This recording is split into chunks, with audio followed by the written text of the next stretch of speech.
My name's Luke. Luke Ball. I'm a printmaker. I work at Kansas City Art Institute in the printmaking department. So there's a lot of different processes in there. There's some silk screens, some etching, probably some litho, and then mostly what you're seeing is collages. And so there are like monotypes, some spray paint, different like layered paper. Some are just colored paper, straight up. But there's a little of this, a little of that.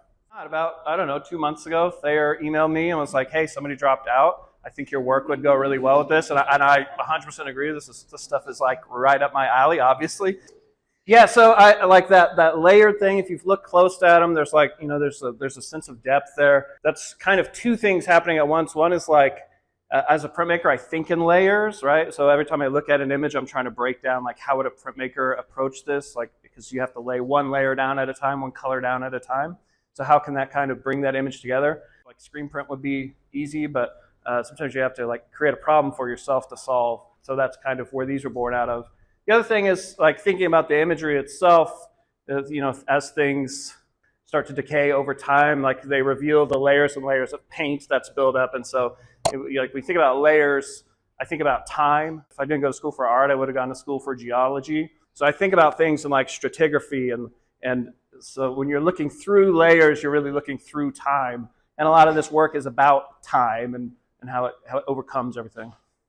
So yeah, I grew up in a family of antique dealers. So my mom and dad who are here, hi mom, hi dad. Our childhood for my brother and my sister and I spent a lot of our summers traveling around the Midwest to various small towns to do antique shows. And so you spend a lot of time on the interstate in the backseat of a car, kind of like looking at all these kind of sad, forgotten places that had, you could tell, thrived at one point, and then as people fled to cities and left rural areas, things just got abandoned and forgotten, and then time kind of takes over and nature reclaims. So if you haven't been watching the news, things are weird right now. Things are really weird.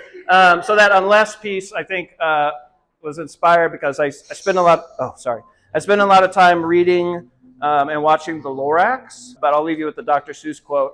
Unless someone like you cares a whole awful lot, nothing is going to get better. It's not. Thank you.